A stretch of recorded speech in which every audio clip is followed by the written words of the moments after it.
Assalamu Alaikum guys, আমি Arfa Jahan and welcome back to my channel. তো আজকে আপনাদের সাথে বাঁধাকপির পাকোড়া রেসিপি শেয়ার করব। তো গত ব্লগে আপনাদেরকে আমি দুপুরের আয়োজন পর্যন্ত দেখিয়েছিলাম। তো আজকের ব্লগটি শুরু করে দিয়েছি বিকাল থেকে। তো বিকালে এখন আমি সবার জন্য বাঁধাকপির পাকোড়া বানাবো। তো এইখানে বাঁধাকপির পাকোড়ার জন্য বাঁধাকপি আমি চিকন করে কেটে নিয়েছি, এতে কিছু পেঁয়াজ কুচি আর ধনেপাতা দিয়ে দিয়েছি, আর এখানে কিছু লবণ দিয়ে দিলাম। লবণ দেওয়ার পর ভালোমতো লবণটাকে বাঁধাকপির সাথে আগে মিক্সড করে নিব। তারপর আমি হাতের পরিমাণ মোট করে এখানে 2 মোটের মতো আটা দিয়ে দিলাম। এখন আটাটাকে আমি ভালোমতো মিক্সড করে নিব। তো আটার মিক্সড করার পর এখানে ভাবছিলাম যে 2টা ডিম দিয়ে দেই, তো ডিম দিলে হয়তো বা আরও খেতে ভালো লাগবে। তো এখানে 2টা ডিম ভেঙে দিয়ে দিলাম। তো 2টা ডিম ভেঙে দেওয়ার পর ভালো আটা দিলে তো পাকোড়াটা অনেকটা নরম হয়ে যাবে, যার কারণে আমার ফ্রিজে ভেজা গুঁড়ি ছিল হাতে কুটানো। তো সেই ভেজা গুঁড়ি আমি হাতের মাপে আমি 2 মুঠ আমি গুঁড়ি দিয়ে দিয়েছি, যাতে করে একটু মচমচা হয়। তো পাকোড়া যদি একটু ক্রিস্পি টাইপের না হয় তাহলে কিন্তু খেতে একদমই ভালো লাগবে না। আর বাঁধাকপির পাকোড়াটা কিন্তু আমি ফার্স্ট টাইম ট্রাই করতেছি, তো যার কারণে ভাবলাম যে আপনাদের সাথে রেসিপিটা যদি শেয়ার না করি তাহলে কিন্তু কোনো মতেই হবে না। তো রাত্রেবেলায় আমি মোবাইল নিয়ে আমি রান্নাঘরে ঢুকে গিয়েছি, আর আমার কাজও শুরু করে দিয়েছি, আর আমার ব্লগও শুরু হয়ে গিয়েছে। তো দেখুন এইভাবে আমি ছোট ছোট টুকরা করে হাতটাকে ভিজিয়ে ছোট ছোট টুকরা করে হাতের মধ্যে নিয়ে আমি তেলের মধ্যে ছেড়ে দিচ্ছি। এটার কিন্তু কোনো নির্দিষ্ট কোনো শেপ দেওয়া যাবে না, কারণ এটা কিন্তু অলরেডি বাঁধাকপি থেকে অনেকটাই পানি বেরিয়ে গেছে।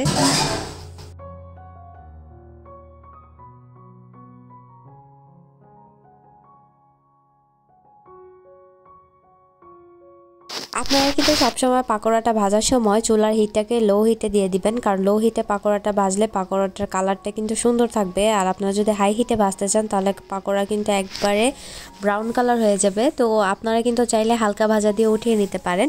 আর এতে দেখা যাবে কি পাকোড়াটা যদি সাদা সাদাও থাকে তাও কিন্তু খেতে মন্দ লাগবে না, ভালো লাগবে। আর আপনারা যারা বেশি ক্রিস্পি পছন্দ করে তারা চাইলে একদম হাই হিটে আপনারা ভালো মতো ভাজতে পারেন, আরও ব্রাউন কালার করে ভাজতে পারবেন। তো কোনো সমস্যা নেই, কিন্তু আমি মনে করি এটা হালকা ভাজা দিলে পাকোড়ার স্বাদটা ভালো থাকে। আমাদের বাসায় সবসময় এরকমই হয়, বাসায় যখন যেটা সবসময় উপস্থিত থাকে হাতের নাগালে যেটাই পাই সেটা দিয়ে একটা কিছু না কিছু করার ট্রাই করি।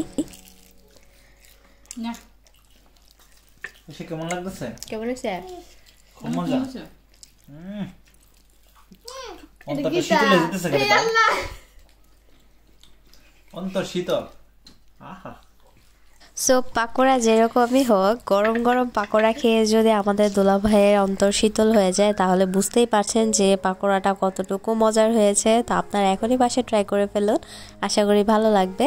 তো রাত্রেবেলা সবাই খাওয়া দাওয়া করার সময় ভিডিও করলাম না, খুব তাড়াহুড়া করে সবাই মিলে একসাথে খেয়ে ফেললাম। তো রাত্রে এখন সবাই যে যার যার রুমে ঘুমিয়ে গেছে। তো আমি চলে এলাম আমার রান্নাঘরে আর একটু খুঁটিনাটি কিছু করতে। তো এইখানে দেখছেন যে কফি বানাচ্ছি, কফি বানিয়ে বসে এখন পড়তে বসেছি। প্রায় রাত বাজে 1টার মতো। অ্যাকচুয়ালি সকালবেলা আমার এক্সাম আছে, তো রাত্রেবেলা এখন আমার পড়তে হচ্ছে, কারণ সারাদিন মেহমানদারির জন্য পড়তে পারিনি, রান্না বান্না খুবই ব্যস্ত ছিলাম। তো এই জন্য এখন আমি একটু ভাবলাম একটু পড়তে বসি। তারপর হঠাৎ করে মনে পড়লো যে সকালবেলা খিচুড়ি করা যাক। তো খিচুড়ির জন্য আমি ভাবলাম সকালবেলা উঠে তো মুরগিটা রান্না করার সময় পাবো না, তো এখন যেহেতু রাত করে পড়ছি তো আমি মুরগিটাও গিয়ে বসিয়ে দিই। তো মুরগিটা সেদ্ধ হতে হতে আমার পড়াও শেষ হয়ে যাবে। তো এখানে দেখতে পাচ্ছেন আমি পেঁয়াজ ভেজে সব ধরনের গরম মশলা অ্যাড করে দিয়েছি। আর এখন 1 চামচ হলুদ, 1.5 চামচ মরিচ, 1 চামচ ধনিয়া গুঁড়া দিয়ে মশলাটাকে ভালো মতো কষিয়ে নিব। মশলাটাকে একটু নেড়েচেড়ে মিক্সড করে নিব এবং এতে একটু পানি অ্যাড করে দিচ্ছি। আর এখন এতে 1 চামচ আদা বাটা আর 1 চামচ রসুন বাটা দিয়ে আমি মশলাটা আরও কিছুক্ষণ কষিয়ে নিব। তো আমার এদিকে অলরেডি আমার চিকেনটা হয়ে গিয়েছে কাটা, তো আমি ধুয়ে পরিষ্কার করেও রেখে দিয়েছিলাম। তো এখন আমি এই চিকেনগুলোকে একসাথে আমি মশলার সাথে একবারে ভালো মতো কষিয়ে নিব। তো এইভাবে আমি একটু নেড়েচেড়ে মশলাটাকে চিকেনের সাথে ভালো মতো মিক্সড করে নিচ্ছি। তো মিক্সড করে নেওয়ার পর যখন কষানো হয়ে যাবে তখন আমি এতে পরিমাণ মতো একটু পানি অ্যাড করে দিব। তবে এখানে বেশি পানি অ্যাড করব না, কারণ যেহেতু এটা আমি তরকারি রান্না করব না, এটা আমি খিচুড়ির জন্য রান্না করব। চিকেনটা যদি এখন রান্না হয়ে যায় তাহলে আর সকালবেলা কিন্তু চিকেন দিয়ে খিচুড়ি রান্নাটা খুব ইজিলি হয়ে যাবে, এত বেশি সময় লাগবে না। আর সকালবেলা একটু পড়তে হবে, কারণ যেহেতু এক্সাম আছে তো একটু না পড়লে কিন্তু হবে না। ওদিকে আমার চুলায় চিকেন রান্না হচ্ছে আর এদিকে দেখুন 1:50 বেজে গিয়েছে। তো আমি এখনও পড়তেছি, তো আরও অনেক লেট নাইট পর্যন্ত পড়বো। লেট নাইট পর্যন্ত পড়ে আসলে সকাল সকাল ঘুম থেকে উঠতে হয়েছে আবার। তো এই যে দেখুন সকালটা আজকে অনেক সুন্দর। তো ভাবছিলাম যে সারাটা দিন এরকমই যাবে, কিন্তু না, পরে দেখলাম যে অনেক কুয়াশায় ভরে গিয়েছিল চারপাশ, মানে সূর্যের আলো কমে গিয়েছিল। আর তারপরে আমি চলে এসেছি রান্নাঘরে। তো রান্নাঘরে এখানে আমি দেখুন মসুর ডাল নিয়েছি। তো আমি সবসময়, আপনারা জানেন যারা আমার ব্লগ রেগুলার দেখেন, আমি সবসময় সিম্পলি রান্না করতে পছন্দ করি। আমার বাসায় মসুর ডাল আগে থেকেই ছিল। আর এখানে যেহেতু আমি চিকেন রান্নাটা করেই নিয়েছি, তো এখন দেখুন আমি এই ডালটাকে আমি ভালো মতো নেড়ে চেড়ে চুলায় আমি ভেজে নিচ্ছি। তো এইটাকে দেখুন কালারটা যখন চেঞ্জ হয়ে আসবে তখন কিন্তু আমি ডালটাকে আমি ধুয়ে নেব, পরিষ্কার করে নেব ভালো মতো। তারপর আমি এখানে চিকেনগুলোকে আলাদা একটা বাটিতে উঠিয়ে রাখছি, কারণ একসাথে যদি দিতে চাই খিচুড়ির মধ্যে তাহলে এখানে চিকেনের পিসগুলো কিন্তু টুকরাগুলো খুলে খুলে যাবে। তো এই জন্য আমি এগুলোকে পরে দিব।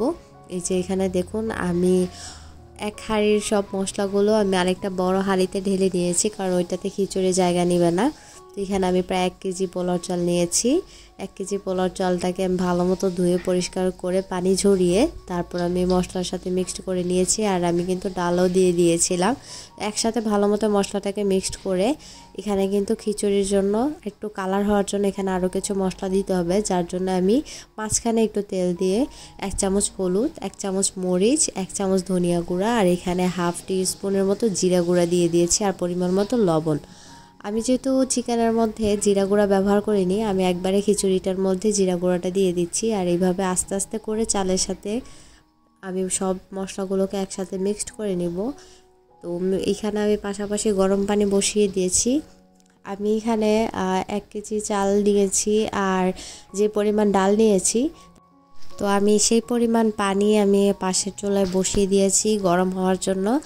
আর গরম হয়ে যাওয়ার পর আমি সেই পানিটা দিয়ে দিয়েছি এবং এতে কিছু পরিমাণ ঘিও অ্যাড করে দিয়েছি। আর পানিটা যখন একটু কমে আসবে তখন এতে আমি চিকেনগুলোকে দিয়ে নিয়েছি, দিয়ে এখন ভালো মতো মিক্সড করে নিচ্ছি আর পরিমাণ মতো লবণও দিয়ে দিয়েছি। তো এখন আমি ঢেকে দিয়েছি চুলাটা হাই হিটে। তো পানিটা শুকানোর আগ পর্যন্ত আপনাদের সাথে একটা কথা শেয়ার করি। এই যে এই কাপটা দেখছেন, এটা কিন্তু আমার রাইস কুকারের সাথে ছিল। আমি মনে করি কম বেশি সবার বাসায় কিন্তু এই রাইস কুকারের এই কাপটা থাকে। তো এই কাপ দিয়ে আমি প্রায় 1 কেজি চাল মাপলে এখানে প্রায় 7 পটের মতো হবে, 7টা কাপের মতো হবে।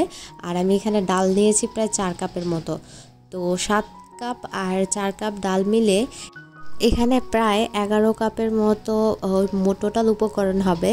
তো 11 কাপের জন্য এখানে আমাদের পানি লাগার কথা 22 কাপ। তো আমি যেহেতু এখানে মুরগির মাংসের ঝোলও ব্যবহার করেছি আর যেহেতু এখানে তেলও দিয়েছি, এই জন্য আমি এখানে মাত্র 20 কাপ পানি অ্যাড করেছি। তো আমি এখানে 2 কাপ পানি কম দিয়েছি। তো আপনারা দেখতে পারবেন যে আমার খিচুড়িটা কতটা ঝলঝলে হয়েছে। তো লাস্টে আমি আপনাদেরকে দেখিয়ে দিচ্ছি, এখানে কিছু কাঁচামরিচও ভেঙে দিয়েছিলাম। তো এই ভিডিওটা আমার স্কিপ হয়ে গিয়েছে। বাসায় কিন্তু আমাদের সবসময় সব রকমের ডাল কিন্তু উপস্থিত থাকে না। তো আমার বাসায় মুগ ডাল ছিল না, যার জন্য আমি মসুরের ডাল দিয়ে কিন্তু আমি খিচুড়িটা রান্না করেছি। তো আপনারা চাইলে যে কোনো সময় খিচুড়ি খেতে মন চাইলে আপনারা পোলার চাল আর মসুরির ডাল দিয়ে কিন্তু মজাদার খিচুড়ি রান্না করে খেতে পারবেন। আপনারা চাইলে বাসায় ট্রাই করে দেখুন। রান্নার উপকরণ যদি সব কিছু পারফেক্ট থাকে, ঠিক থাকে, তাহলে আপনি যে ডাল দিয়ে রান্না করুন না কেন অবশ্যই সেই খাবারের স্বাদ অবশ্যই আসবে।